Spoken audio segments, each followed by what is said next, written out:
Okay. Last reaction for the night, bro. I'm not doing a whole big intro. For whatever reason, Jgod feels like it's not looking good for Verdansk.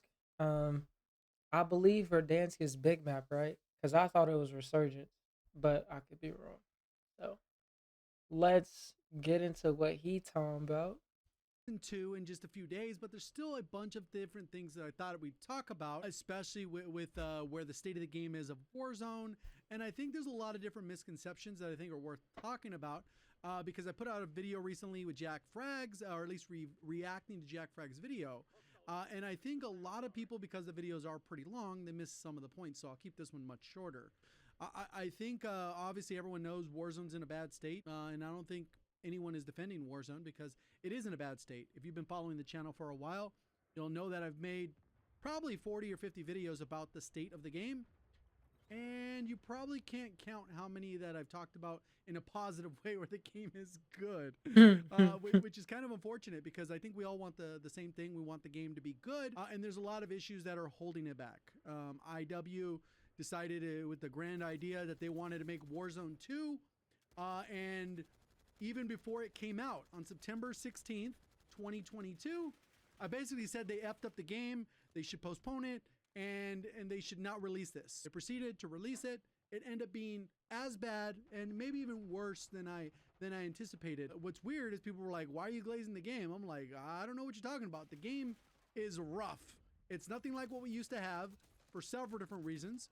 There are maybe a handful of things here or there that are nice, but the vast majority of things, it's pretty bad. So we'll Right. discuss some of those things and maybe talk about some other things, especially heading into Verdansk in the next month or two. We do have a sponsor segment, which we'll do right now. Today's video is brought to you by Delete Me, a subscription-based service that helps to remove your personal information off the internet. And they aim to reduce your digital footprint by removing tons of personal information that's available online, whether it's your name, your phone number, your address, your email, and various other information about you from hundreds of data brokers that sell your information daily. After signing up, users fill out some basic information so they know what you want to remove off the internet. And then going forward, you have continuous monitoring and removal. Every 3 months, they'll make sure that your information is not reappearing on these broker sites. If found, they'll send an opt-out request to remove that information again, continually maintaining your privacy over time. You'll also receive regular reporting to give you detailed information on the data that's found, where it's located, and then the efforts taken to remove it. Delete Me offers different plans based on the number of people covered, individual, couple, family, and subscription duration. And for 20% off, check that link near the top of the description. Thank you to Delete Me for sponsoring today's video. Welcome back.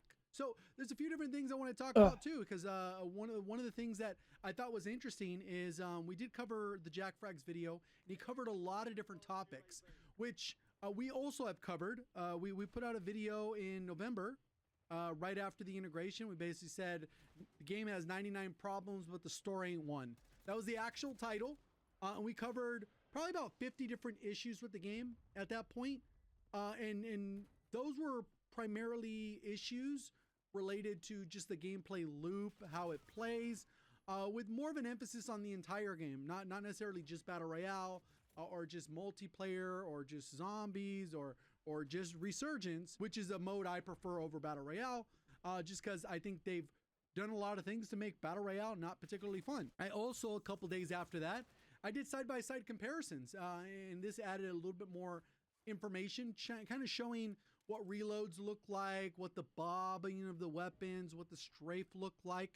Instead of saying, I felt like the game was faster or slower because maybe FOV was different, console didn't have FOV then, so it maybe played a little bit different. I did a side-by-side of MW 2019 today, combined with what the version of the game we have today, and you can do the side-by-side comparison and give examples of how bad they basically destroyed their game. And I gave not only opinions, because I think you gotta do a little bit of that on certain areas. Like, I personally like Omni Movement. I know some of you love it, and some of you hate it. That's okay. That's I mean, it's a good addition, bro. We can agree to disagree. I also liked MW3's movement when we had that in Warzone. And Put I the boss in liked the spin cycle. Warzone like at year 2.5, kind of like at the beginning of Caldera, before things got a little too crazy, and kind of at the end of Cold War kind of time frame on Verdansk with Verdansk 84. I liked all three of them. I don't have a problem with any of them. Warzone 2, on the other hand, I never even want to consider playing that again. If they ever integrated that again, I would probably just stop. I would move on to another game. That's how bad that is. But some people love that too. They still play DMZ today because they're like, oh, it feels so good. I'm like, I want what you're smoking, bro. But regardless of that, that's not just to throw shade at DMZ, which is rumored to come back in 2026. Cool, whatever. Hopefully they get it right. But Infinity Ward implemented that decision to change their game. They already kind of hit lightning in a bottle. Obviously, COVID helped, lockdown, and a lot of things, worldwide pandemic definitely helped. But instead of like just kind of adapting their game and maybe doing what we've had for multiple games that have that longevity, whether it's Apex, Fortnite, kind of evolves, but they kind of keep that core. PUBG, which Jack Frags mentioned in his video. There's a lot of games that go through this problem. Battlefield has gone through this too, where they try and reinvent the wheel every time. Good and shots. They keep missing the mark, and they really haven't hit the mark probably for like 7 years or something like that. Crazy. I don't know why the kid just didn't beam you, but sometimes it's hit, sometimes it's missed. Sometimes you got to take a risk. I get it from their side, and sometimes it pays off. Warzone was a risk. I think Infinity Ward thought DMZ would be a home run that Warzone was. Hindsight's 2020. But if they asked anyone, they could have probably told them that probably wouldn't be the case. I think extraction shooters do have a time and place and are going to be very popular and continue to be very popular, but alongside Warzone and Battle Royale, not eclipse it. I don't think that's okay. Happen. Now he feeling himself. Regardless, Whoever he's spectating is I feeling went through himself. all of those things. And so I think there's a misconception that people are like, well, Infinity Ward's going to save the day. No. They set the franchise back 3 years now. Are we since then? 2.5? Yeah. That's how far it got pushed back. Obviously, not everything's unilateral decisions behind the scenes. Activision's probably involved with Raven and Trey. They all got to communicate. Damn, shooting bodies. Trim. What are we doing? We got 10 kills. I'm not gonna lie. I'm locked into what Jgod is saying, but this dude that he's spectating, bro, he should have died to the dude that was in like that little skull skin that zipped up for no reason. He probably didn't have loot, but like, bro, get an LMG or something. He got you with a sniper, bro. I'm talking about, bro. Now he start YYing. He feeling himself. He just ego child the absolute rooftop off of this kid. Got pushed back. Obviously, not everything's unilateral decisions behind the scenes. Activision's probably involved with Raven and Trey. They all got to communicate. Damn, shooting bodies. Yeah. Trim. What are we doing? We got 10 kills. This is the easy 20 piece if you go. Rocking it. Let's see what they do. Anything. A Jackal, Shocker, Meta, Weapon. That looks so smooth. This guy actually looks like a decent player, huh? Car 98K. Nice. I like that. Regardless. And then I think there was a bunch of issues that we have covered on the channel that I know if maybe he didn't want his video to be too long, but he left those off, which is currently that event for the Squid Games. There was a paid event, which I think is super silly on a paid game where you already pay for a battle pass. Yep. That you have a paid limited time 3-week event is silly, scummy, and it probably did super well, and they'll continue to do it, which that's how Activision makes money. They don't care if they lose players, if everyone's spending more money, right? And all the cool skins that people buy, that's that. There was also a visual shake. It got toned down, but it still has a ways to go. It could be a little bit better. I think there's the dynamic between one-shot sniping and bullet velocity needs to be dialed back into Warzone 1. Obviously, sniping was broken in Warzone 1 with insane ADS speeds, insane bullet velocity, minimal bullet drop, but all the rifles had hardly any recoil, could beam like a laser across 200 meters. So it was that like balance where they were both broken in a good way, and you were pissed off if you died to one, but at least you felt like you had a chance, versus now you got to use one type of gun because it fits all the metrics of good bullet velocity, good range, recoil, all that stuff. So it kind of throws things a little bit wonky. This guy's seems pretty decent. Yeah, he's not bad. Wonder if they'll win. I don't know if they'll win, but I think they'll win. They're kind of hooked up where they can do this, but a pretty aggressive player. Only level 126 though. Then there's also API issues, which I think that has been a big detriment to the game. I think a lot of people do care about stats and that, and we don't even come out with the combat record, which are features. So these are just added features that we've lost over time, which shouldn't be lost. They should stay with every iteration of Warzone, just like a lot of the features we had initially. Warzone 2 added the backpack. That has since been taken away. They redesigned how Don't they you do have the tracker? creative I was about to class say, he with the see loadouts, footsteps. where you don't have to level up all the guns. I know there was some miscommunication or misconceptions with the creative class. You don't need to level up every gun. You just level up the XM4. You get every attachment. You might not get every single optic, but you're gonna get at least the 2x or whatever that you need, essentially. But regardless, I don't think there should be leveling in Battle Royale. Like, we've done enough cycles where it's just like, it's kind of a chore for people that don't pay for the game. And I get they want to make money out of that. But that part should just be like, everything should just be unlocked.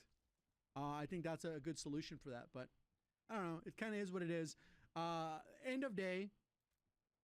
I don't think Season 2 is going to solve the problems. I don't think Season 2.5 is going to solve the problems. I'm not optimistic remotely.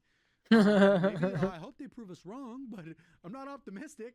Season 3 even won't save the game. Even when Verdansk drops, it still won't save the game. There's so many things that they need to dial in. I think they'll get a huge sweeping fixes that they've already mentioned, that they're already addressing, which I think already will improve upon the gameplay loop.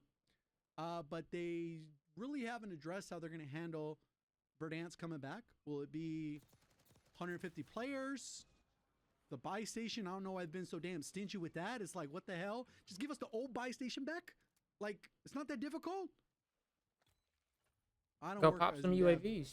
so I don't know. But, like, really? Why does Yeah, like audio clips that I see from like old Warzone 1. It's like, bro, everything was available to buy in the buy station. But you can only buy a cluster and an airstrike as far as kill streaks. So no bunker buster. What else? There's a napalm strike that you could get, but I don't know if you could use it. Like, it's then a buy station, like, just sell durables, bro.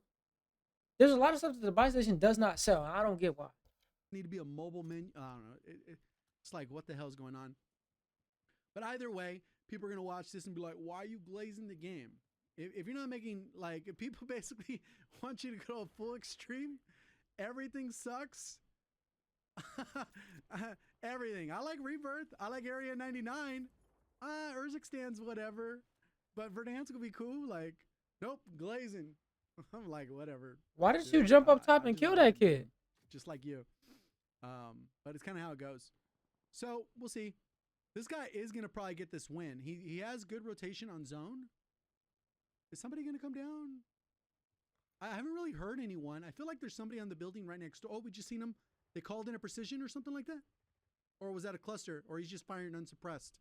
Because normally you pull out the streak, it will highlight you on the map. There it is. He's firing his weapon. Unsuppressed, which is interesting. If he's using an unsuppressed long-range weapon, might not necessarily be, I don't know. Has a good rotation here. The guy could break through, kill him. As long as you don't get shot on your left, you might be able to get a couple here. He's still shooting someone. This is a third party you need. He's going to kill the last person. They just killed, no? Is somebody spectating disconnected? Okay, you hear him. In a really good spot, though.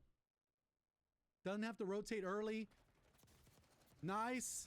Free kill. There's the third party. Oh! Go! No! No! What? The guy doesn't know. No!